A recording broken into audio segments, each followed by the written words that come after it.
Welcome to the Earth Keepers podcast. This podcast is for people who seek new and better ways to love and care for the earth. It's a podcast for anyone who is deeply concerned about the harm being done to the environment on a local and global level. It's a podcast that builds community and connection between people of like heart and mind, people who believe that earth care should be integrated into every aspect of life, and for many in the Earth Keepers community, that includes our spiritual lives. In this episode, I'll be in conversation with Timothy Beal about his new book called When Time is Short, Finding Our Way in the Anthropocene. This book is unlike most books in the realm of environmental issues or earth care because it challenges readers to truly engage the possibility that irreversible climate damage to the planet is already upon us and only going to get worse, and that those changes might even lead to the end of the human species. His book provokes readers to have the courage to acknowledge that possibility and to ask, how ought we to live our lives now in light of that possible future? This is a book about our denial of death as a species, our denial of the possibility of extinction, how religion has contributed to that denial, and really importantly for me, how religion can be a resource for us to break through that denial and to find meaningful hope and purpose in the face of a finite human future. Welcome, friends, to the Earth Keepers podcast. Well, welcome, Tim, to the podcast. Thanks for spending some of your vacation time with us to talk about your new book. Perhaps you could tell us a bit about yourself and the things you're invested in these days. Sure. Thank you, Forrest. I'm really glad to have this conversation. I am a professor of religious studies at a big STEM-oriented university in Ohio, but I teach in a small department of religious studies there. I also direct something called H-Lab, which is about empowering humanities students and scholars to play with and experiment with new computational tools and methods in order to see what kinds of new research and learning questions might emerge in that process. I teach courses in religion and ecology. I teach courses related to H-Lab around learning to code and program. And my background as a scholar is in Hebrew Bible, Old Testament. So I'm a biblical scholar, very interested in the ways that biblical texts and traditions interact in our contemporary media culture and the ways that they might be rediscovered in relation to the kinds of questions I think we'll be talking about today. So your new book called When Time is Short, Finding Our Way in the Anthropocene, you maybe could unpack that title for us, especially for those listeners who may not understand what Anthropocene means. Sure. Yeah, we made a gamble on that, on including the word Anthropocene in the title. And the gamble was that by now it would be a popular word. I think it's going to be like maybe the word of the year in 2023. And it is becoming more familiar, but still a lot of folks haven't heard it or haven't quite developed a simple definition of it. But the Anthropocene is the new geological era that we are in following the Holocene.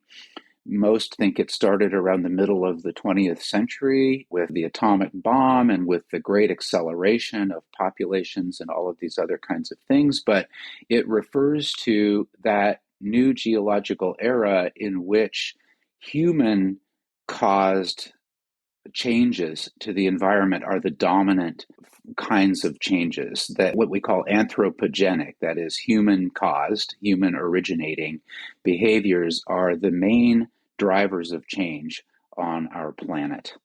So that's what Anthropocene means. So finding our way in the Anthropocene is about trying to find hope and meaning in, honestly, what might be a finite future for us as a species, as we have already begun to change the environment in ways that we will not be able to completely reverse. We can't find our way out of the Anthropocene.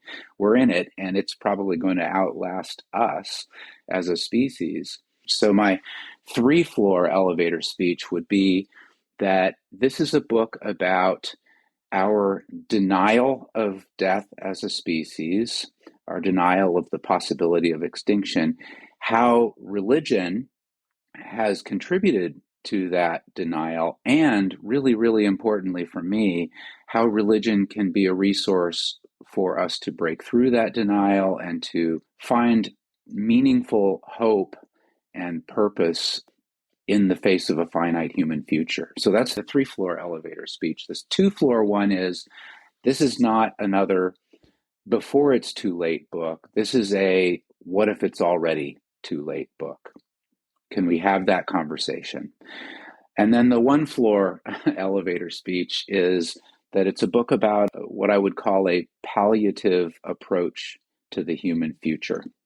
Many readers of environmental literature are looking for action plans, hope that somehow we can stave off climate change, we can learn to fight against environmental exploitation. And I'll admit that, in fact, that action-oriented optimism is really characteristic of this podcast, for better or for worse. And I think that many of our listeners might be taken aback by the fact that your main argument is not mainly that we ought to be living greener lives, although that's part of it, but rather you make the case for accepting the inevitable demise of the human species, as you say. Is that accurate, that assessment? In a way, yes. I don't use that word demise, and I don't think it's inevitable. I hope it's not. And I'm doing everything I can and want to call on others to do everything they can for it not to be. But I'm not a doomer, as people say these days. That term has come to represent a certain sort of attitude that says it's too late, and so really we might as well just not even try. That is not me at all. Quite the opposite. I am an activist myself. I am a very hopeful person.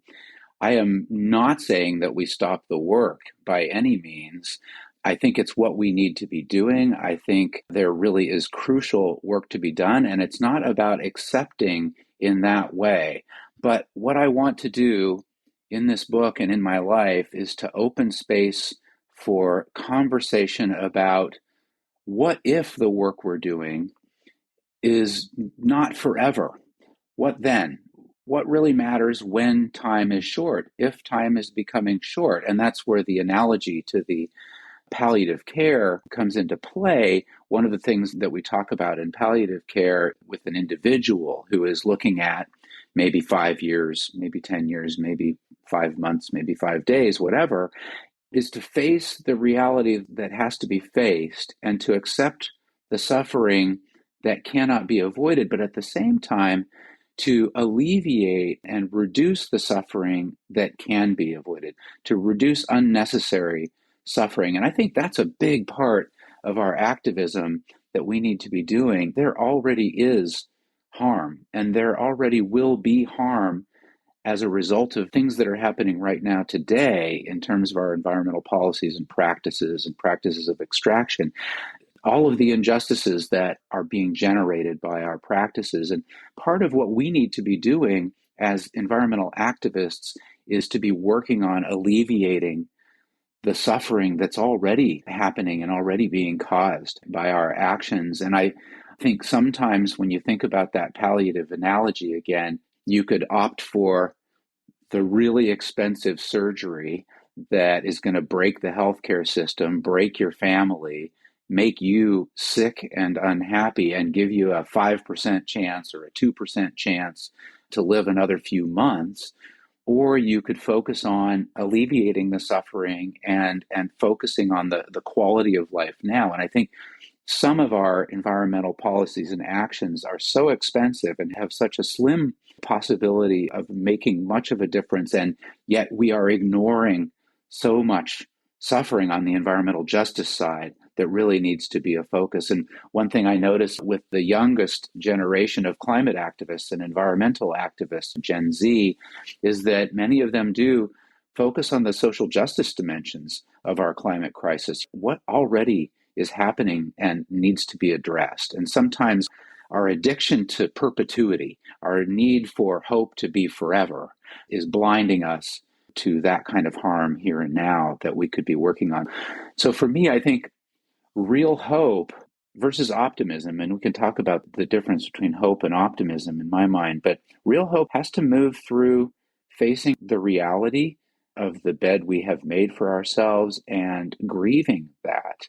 I don't think that there is real deep hope without grief. We need to move through grief and not skip it to optimism.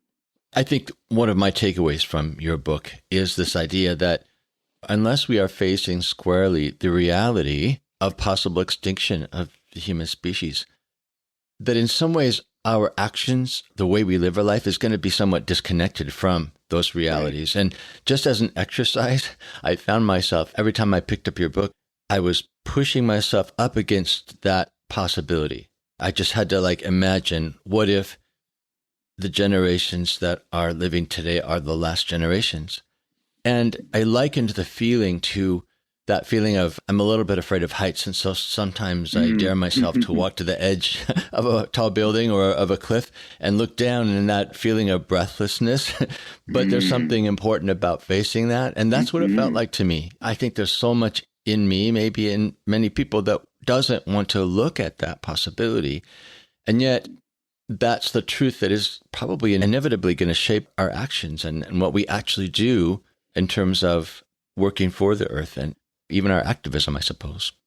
I love that analogy to that experience of vertigo, being on the cliff or looking over the edge of the boat into the deep. And vertigo is that experience of being drawn over and in on the one hand and pulling yourself back from the edge at the same time. It's a very ambivalent, pushing in two directions at once, kind of conflicted feeling.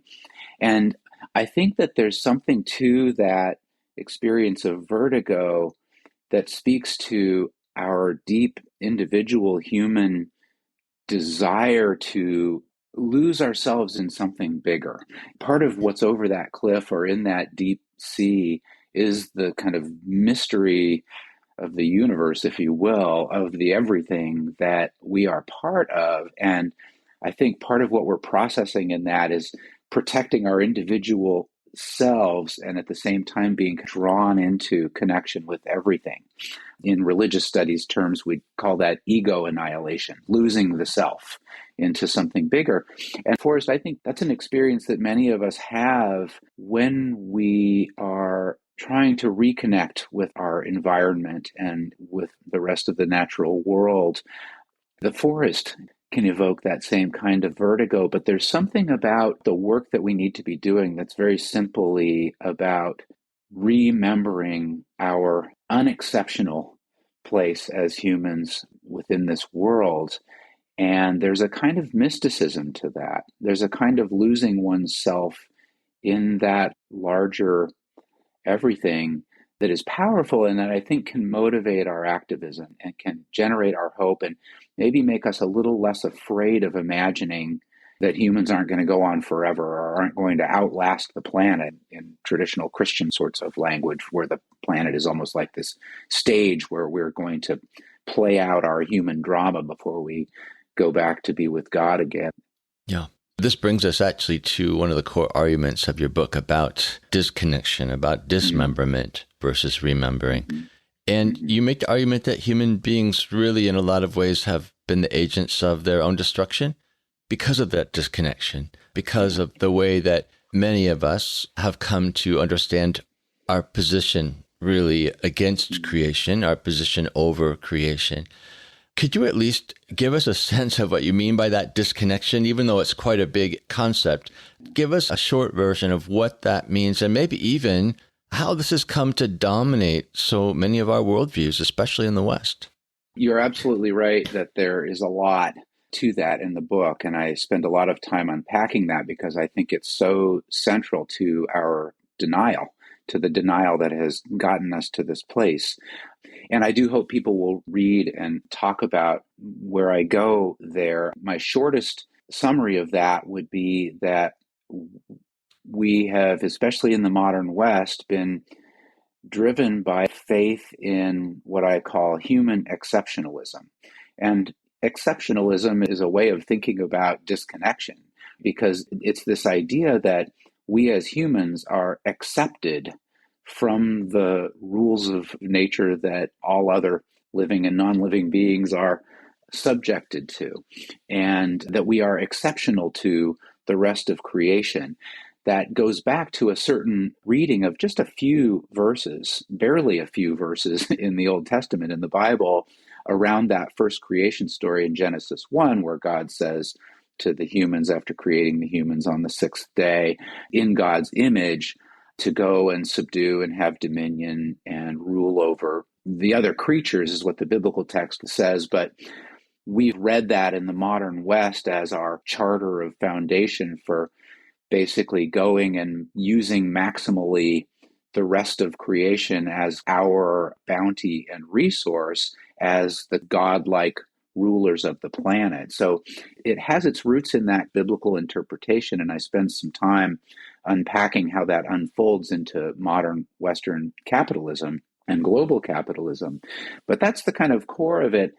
What I really want to emphasize, though, is that there's more to the book than that. And what's really important to me is to go back and revisit some of those traditions and others in order to find religious resources for developing the antithesis of that disconnection and that exceptionalism, human unexceptionalism, if you will. And I call that in the book earth creatureliness. And it really is characterized by an understanding of human being in terms of interdependence and interconnection with the rest of creation. Notions of human-animal reciprocity are important in this. And I find this in the Bible. I find this in biblical traditions. I think that these biblical traditions, that they represent traces of indigenous religious culture that are there in the Hebrew Bible, sometimes just barely traces of those that we have to tease back out. But we can pull those resources out and reflect on them and put them into conversation with other indigenous religious perspectives, and I think find some really fruitful resources and some powerful inspiration for those of us who are religious. Just one example of this kind of earth creatureliness is I offer a rereading, and I'll just very briefly summarize it here, but a rereading of Genesis 2. There are two creation stories in the first two chapters of Genesis. Genesis 1, the 6 days, and on the seventh day, God rested creation story. And then the next in Genesis 2, where God basically forms this human, not male or female yet, maybe both, it's not exactly clear, but forms the human from the mud, from the humus. And our word human and our word humus are related, also related to humble, by the way. But in Hebrew, forms the ha'adam, the human from the ha'adamah, the earth. And so this is a kind of earth creature. And then God breathes into this human-shaped lump of dirt the breath of life, and it is animated into a living being. And so if you think about what it means to be human in that story, it's to be from the earth and returning to the earth, and to be animated, to be inspirited, God-breathed dirt in some sense. And God creates all of the other animals the same way in that story. And so just a very different perspective on what it means to be human right there. It's close in many ways to other indigenous religious stories of the beginnings of the human. And I think there's just so much there that is worth our attention and reflection. And yet, somehow, we have gotten onto this track of a certain interpretation of a certain set of passages that have, for better or for worse, set our course toward destruction, our course toward this modality of earth dominion, right, where we're free to use and abuse the planet.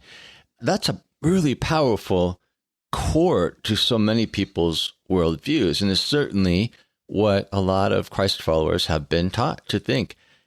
But you're making the case that there's plenty in Scripture that does not support that illusion. But how does one become disillusioned? Besides reading your book, of course, I wonder how is it that we can seek to know what is true, or seek to know what is alternative to these stories that have become so dominant and gotten us into trouble? Absolutely. That's a key question for me. And the truth is that there's very, very, very little in the Hebrew Bible that can be leveraged toward that dominionism. And we have just latched on to those two or three verses and made them the scriptural core of really of capitalism as well, but within Christianity too. And so for me, religion is always about rereading. In fact, the word religion goes back to Latin roots that mean something like reconnecting or rereading, or maybe even both. And I think religion is always interpretation. It's never about just receiving traditions or doctrines or practices or whatever and sort of passively receiving and adhering to them. It's about receiving these inherited traditions and rereading them and reinterpreting them on new horizons of meaning. Religion is always about meaning making. Ideally, it's about meaning making in community. It's about connecting with one another, connecting with our traditions, connecting with our current horizon of meaning, and trying to put these together in creative ways. Religion should be creative, meaning making work. And I think that's what we see when we read biblical traditions as meaning-making projects. The Bible doesn't all say one thing. The Bible is arguing with itself all the time. We can talk about examples of that if you like, but I do talk more about that in the book. But I think it's really important for us to, as you said, kind of alienate ourselves from what we think we know about the Bible in order to rediscover it as something not modern, not Western, frankly, not even Christian, even though it's a resource for Christian tradition and Christian interpretation. But to really estrange ourselves from it enough to rediscover it as really wonderfully and fascinatingly foreign and weird and surprising. Yeah, I want to pick up on something you just said about this idea of community being part of that process. I think that when you talk about restoring, right, or learning to read really is what you're talking about, learning to read the Bible for what it is rather than what we want it to be. That community seems to be important, both perhaps to give us courage to do that, but also because, as you say, that creative process has a lot to do with thinking in common with others. Would you say that's true, this idea of community being at the heart of the process? Absolutely. I think that, there are no individual hero warriors in this movement. And I think in many ways, religion, Christian religious tradition, and others can help us with models of what it means to be a community working together in that meaning making process, in that work of alleviating injustice, fighting injustice, and alleviating unnecessary suffering. I think we have resources, not just in Christianity, but in other religious traditions that can help us with this work. And it's a big part of what I want to try to say in the book, both in terms of scriptures and ideas and theologies and so forth, but also in terms of ritual practices. Religion has been the place where humans deal with the deeper stuff of mortality and death and birth, and find language to grieve and find language to hope. For me, personally, I am a Christian. And in terms of resources, as a biblical scholar, I'm powerfully drawn to the Psalms of Lament, which I think provide us language for grief and for facing reality in very powerful, raw, poetic ways. I'm drawn to the prophets, which for me offer different poetic ways of imagining alternative realities and also ways to break through our denial, which they're so often trying to do over against what we might call Israelite exceptionalism in the Bible. And in terms of liturgy and religious practice, my favorite liturgy, my favorite religious day in the Christian liturgical calendar is Ash Wednesday, which is the beginning of the season of Lent that then ends with Holy Week and Good Friday and Easter. And on Ash Wednesday, we go forward and the minister or the priest takes ashes that were made from the previous year's Palm Sunday palm fronds, and she, with her thumb, draws a cross on your forehead and says, "Remember that you are dust, and that to dust you shall return." Now that's Genesis 2. That's the story we were just talking about. You come from it and you return to it. It's very powerful. It always has been very powerful for me as a Christian. And my favorite season is Lent, the sort of lengthening of time and space for deep reflection about not just our mortality and our finitude, but related to that, our interdependence and interconnection with everything else, the beauty and wonder of our mortality, if you will. It doesn't have to be terrifying. And that's part of what religion helps us understand. We've been in conversation with Timothy Beal about his provocative new book, When Time is Short, Finding Our Way in the Anthropocene. I want to acknowledge the fact that some of you who listen to this podcast find Tim's ideas disturbing or even upsetting. Others of you might find some relief in the fact that Tim is putting into words some difficult ideas that on some level you've already come to believe. In truth, the Earthkeepers podcast is all about moving us out of our comfort zones so that we are provoked to think in new ways about our place on Earth and to change our actions accordingly. For that reason, I want to recommend this book to all our listeners. In fact, in the next 2 weeks, we'll be giving away copies of the book to the first 5 new sign-ups to the Circlewood mailing list. Just go to our website at circlewood.online and be sure to indicate that you're responding to the book offer on the podcast. For now, let's get back to our conversation with Timothy Beal. I think you make, again, that good case for learning to read the Bible for what it is. And you use, for example, those 2 accounts of creation in Genesis as an example of contradiction. And I think your phrase was, you can't fail at what you didn't set out to do. And your point, right, I think, was that the Bible is not setting out to give us a historical account of creation, but rather it's doing something different. What is that thing, that different thing it's trying to do? And then how does that affect our reading? I would say I love the phrase my teacher, Walter Brueggemann, uses to talk about creation stories. He says they are about doxological imagination, a kind of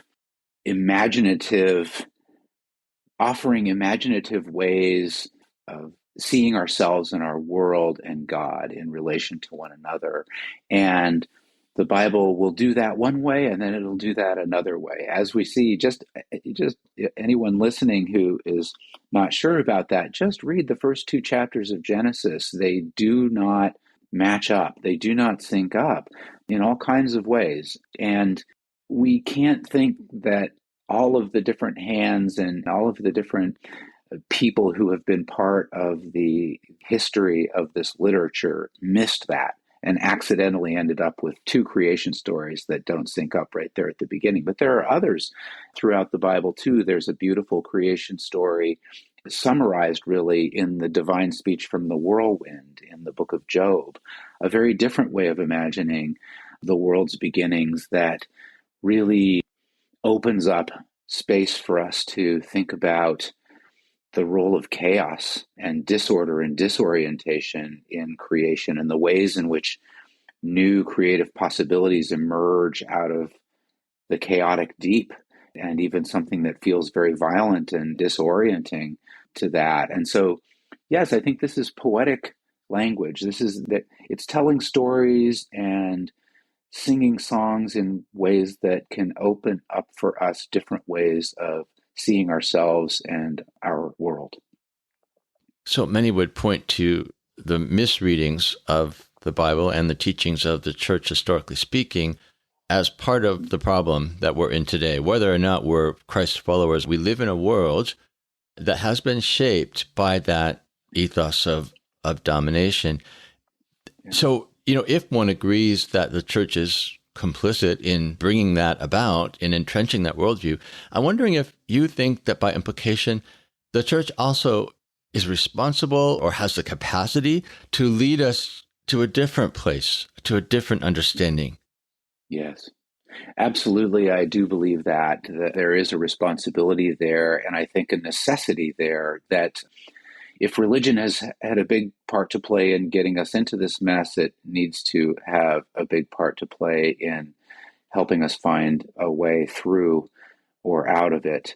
And that's the challenge for those of us who are part of religious communities is where are the places where we can engage and can become part of these larger conversations, because they can't just be inside the church or within the church or within religious communities. They have to be public facing and open facing towards those other communities of environmental activists that are out there. And part of that is really maybe leading with facing that reality that we've helped to create and grieving for that reality that we have helped to create, that we're not going to get to hope and we're not going to have a voice in those larger conversations unless we can also fully acknowledge the ways in which we and our traditions are implicated in the problems that we're facing. That's back to this theme of hope, which is so important to me in the book. Not a lot, but some folks, when I give them my elevator speeches about what the book is about, will say something like, well, I just choose to be an optimist. And what I hear in that, I've thought a lot about that. That's an interesting response to what I'm saying.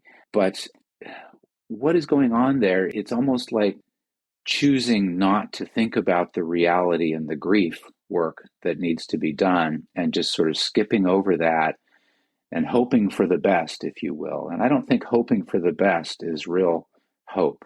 I really do believe, and I talk about this a lot in the book and in relation to a lot of injustice that we have seen, especially maybe over the last 2 years during COVID. And I think that there really is no true hope without breaking through the ideology and facing reality, breaking through the denial and grieving, and then we can get to hope. I think that optimism is shallow and cheap, and I think optimism easily slips into despair when things don't, and doomerism, if you will. Whereas if optimism is shallow and cheap, then hope is deep and costly. It's lasting and it is sustainable, but it is hard work, and it's work that we have to do together in community. As you're speaking, I'm trying to think of parallels, right? To get my mind around what you're saying. Say I were to say as a white male, I'm not a racist. I don't see color, right? I see everyone as equal. Well, that's a great sentiment, but it doesn't do what you're saying we need to do. And that is face the grief, face the complicity. Right. Even though I may not do overt acts of racism day to day, there is a way in which, as a white male, I'm responsible. And responsible, I think, not just to try to enter into the suffering of African American folks, but even to repent of that in some way. Do you think that there's something to that, that facing truth is grieving and also even repenting for some of us? Absolutely, absolutely. And there are so many ways in which that human exceptionalism, especially in the West, maybe unfolds in terms of European exceptionalism, white exceptionalism, American exceptionalism, male exceptionalism. And we are implicated in those systems of exceptionalism, whether we are consciously promoting them or not. And you and I benefit from them. Yeah. And I absolutely agree that we have to face that reality. In fact, the denial, I don't see color, is driven by that ideology of white exceptionalism. It presumes that whiteness is the norm and unfolds from there. And I agree. I think that part of the work for us on the horizon of a finite human future, whether that's 1,000 years or 100 years or whatever, that part of the work for us to do, just like with someone who is looking at a finite future for her himself in terms of a terminal illness or something, is to work on relationships and repairing relationships. And I mean, when I say repairing relationships, to also allude to reparations. I think that the kinds of repentance and forgiveness and repair and transformative and reparative justice work that needs to be done is something that should be a high priority for us as environmental activists, looking at a finite human future, whether we have a day or thousands of years. That's the work that needs to be done. And so I completely agree with you that that is part of the work of facing reality, breaking through that ideology, breaking through that denial, and grieving the harm that's there in order to do something hopeful that is about repair and about transformation. So I had the interesting experience of trying to summarize really the essence of your book by text to my good friend Eric. And I kind of gave him the synopsis as I understood it. And he's a Black man, and his response kind of humbled me and made me realize that my reading, even of your book, was a bit ethnocentric. Because he said that, and I'll quote him here, leaving the earth to become pure and viewing oneself as an exceptional being is a whiteness challenge. I've felt that because my skin is the color of the earth, it has been perceived as dirty and undesirable. So exceptionalism needs a darker being to project disgust onto in order to feel elevated. I just had to go outside and spend time sitting there in the rain, just feeling what he was saying, feeling the pain of it even, but also even on some level, repenting a bit about my assumption that what we're saying about exceptionalism applies to everyone equally, and that's just so not the case.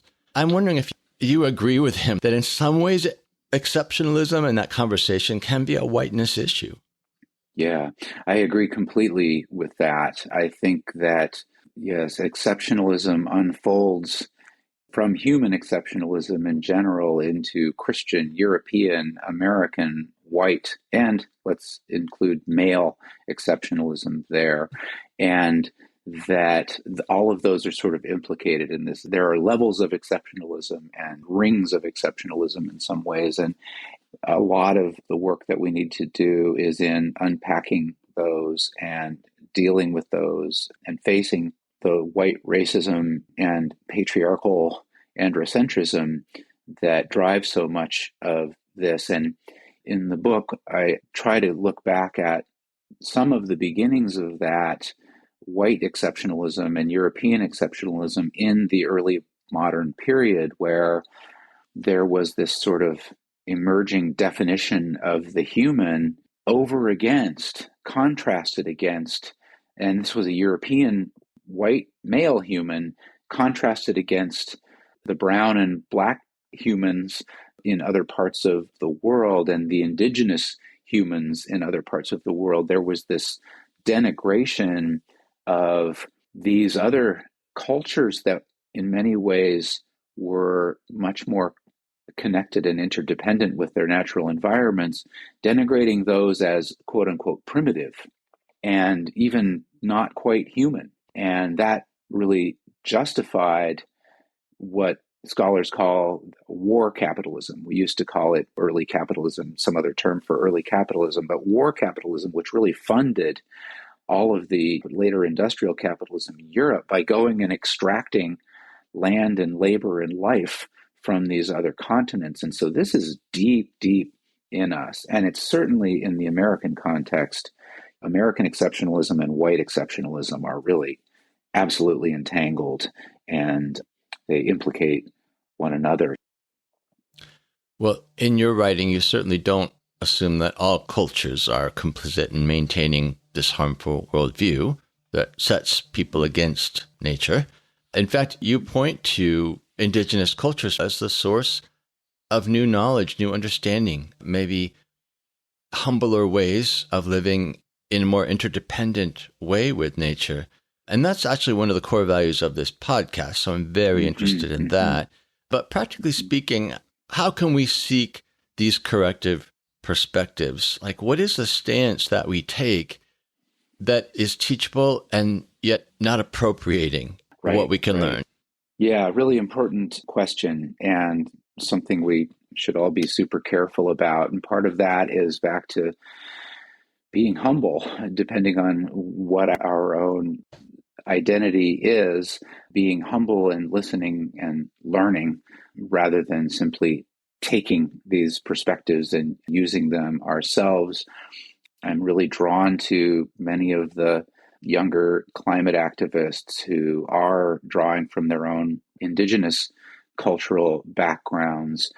Part of what I hope to do is to let their teaching of me help me open up some perspectives in the early roots of Jewish and Christian tradition in the Hebrew scriptures that can resonate with that and that can communicate with those other indigenous perspectives. But I think there's a real need to be humble and to be listening and to be following the lead, maybe especially of that younger generation. So I think that's one piece of it for sure. I do know that it will be a struggle to truly understand the implications of looking at our own mortality as human beings, or even the ending of a species, to contemplate that. I think there's going to be resistance. I feel it in myself, even. And the fear, of course, is to lose hope when one looks at humankind in that perspective. However, this book's relationship to the idea of hope is more complicated than that. Not to be too reductive, but I might say that you argue against a certain kind of hope, and maybe that's where optimism comes in, and really call some kinds of hope a false hope based on illusion. But I wonder if you could comment on that, but also talk about what this other way of hoping entails. Yeah, I'm kind of blown away sometimes by this idea that if hope doesn't lead to something that lasts forever, it's not really hope. I honestly don't personally understand that hope is only hope in perpetuity. It doesn't resonate for me, but I recognize that for a lot of people, that's the only kind of hope there is. If it isn't on the horizon of an infinite future, then it's not really hope. That does feel like false hope to me. I don't understand how any of us as human beings can need hope to be forever. And I guess for me, Forrest, hope has to do with meaning. It has to do with connection. It has to do with quality over quantity. It has to do with thriving. And we can do that work no matter how much time we have. And we should be, whether we have a generation or 7 generations or even more. What matters most when time is short is always what matters most: connection, meaning, thriving. This is a strange image, but as you're speaking, I have in my imagination, I'm seeing the sweet peas, flowers that I just planted about a week ago, and they've come up. They're about a couple inches high, and they're ephemeral in the sense that they live a season, but when they live, they just really live. They're joyful, really, in the way that they climb up the fence and then just bend themselves, producing gorgeous flowers, as many as they can. And if you pick the flowers, they'll produce even more. It's just their nature is to just sort of live in joy and worship almost. And that's sort of the feeling I'm getting when you're talking about the idea that hope doesn't need to be attached to something eternal. That there are ways of hoping that are more time-bound, more nature-bound, really, because nature is like that. Absolutely. That's beautiful. I thank you for that, for sharing that. Yes, in fact, I think it's our disconnection from nature and from those processes that you're describing that have led to this kind of denial of a finite thriving and joy, if you will, to describe what your sweet peas are doing. And I was just reading that beautiful book, Braiding Sweetgrass, and she talks about the strawberries in a very similar way and how they operate according to an economy of the gift as opposed to our capitalist exchange economy, and how her own Native American culture and community operates according to that same economy of the gift. So right there, between sweet peas and strawberries and learning from Native American communities, we have a lesson, right? Absolutely, yeah. Well, my dad passed away recently, and yesterday was his memorial service. All the family and friends were gathered, and one of my cousins, who was the same age as me, just came up to me and point blank asked the question, "What now?" Right? Because 2 of the 4 brothers of the family have passed on. And by that question, he meant we're assumed to become the older generation. And what do we do with that? And the way I took his question and the way I've continued to think about it is, how then do I live the rest of my life with a sense of finitude? There is an impulse in me to want to not even look at that question. It's a little bit hard, a little bit sad, a little bit scary. But if I were to face mortality in that sense, how would that impact the way I live and how I love? Yeah, I agree. And that's the work that we all have to do. Sometimes we only arrive at that question when we're looking at a diagnosis or a prognosis, but maybe we can live into that sooner and more deeply. The Mary Oliver poem, I forget exactly what the line is, but something to the effect of, what will you do with this one precious life? And I think that's the question for all of us.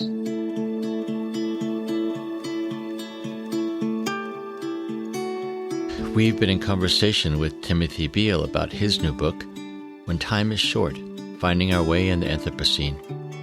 Remember, we're offering a free copy of the book to the first 5 people who sign up for the Circlewood mailing list for the first time. If you appreciate this podcast and want to help us expand its global reach, please show your support by subscribing. Just go to whatever platform you listen to podcasts on and hit the subscribe or follow button for the Earthkeepers podcast. I'm Forrest, your podcast host. Our executive producer is James Amadon. Our producer is Dave Olfers. Timothy Connor is our editor, and Forrest Reed is the creator of our original music. Our research assistant is Rochelle Nordman, and Jesselyn Gentry is our social media director. Thank you, friends, for listening, and please join us for our next conversation on the Earthkeepers podcast.